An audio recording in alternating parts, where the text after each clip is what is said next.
नमस्कार मंडळी, कसे आहात सर्व? आज माझ्या महाराजांच्या पारायणाची सांगता होती.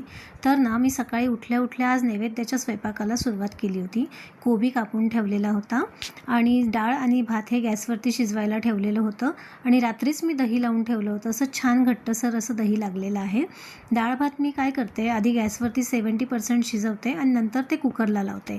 तर इकडे मी कोबीचा झुणका बनवण्यासाठी आता कढई ठेवलेली आहे. कढईमध्ये मोहरी टाकायची. मोहरी तडतडल्यानंतर एक मोठ्या साईजचा कांदा बारीक चिरून घेतलेला आहे.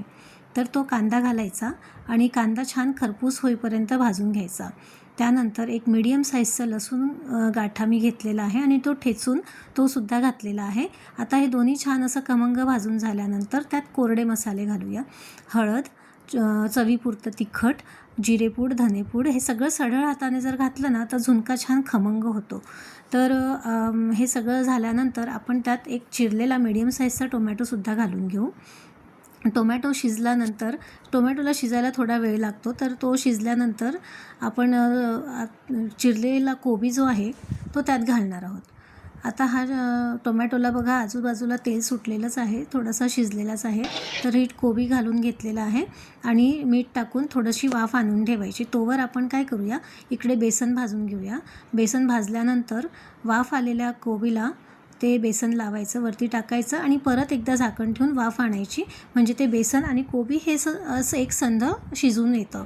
आणि बघा इकडे माझं बाकीचे जिन्नससुद्धा तयार आहेत. जसं की मी बुंदी रायता बनवून घेतला होता, आंब्याचा रस बनवून घेतला होता आणि आता नैवेद्याचं ताट बनवायला घेतलं आहे. तर हे सगळं झाल्यानंतर मी छान साजूक तुपाची धार टाकणार आहे ते वरणावरती आणि रसावरती आणि भातावरती सुद्धा.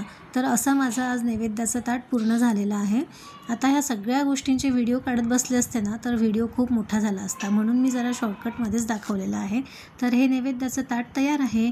आता मी महाराजांसमोर हे ताट ठेवणार आहे आणि आम्ही सगळेजण आज आरती करणार आहोत. आरती झाल्यानंतर आम्हीसुद्धा जेवायला बसणार आहोत. तर अशा प्रकारे आज माझी पारायणाची सांगता खूप छान आणि प्रसन्नतेने झालेली आहे. सो सगळ्यांना thank you so much for watching आणि जय गजानन.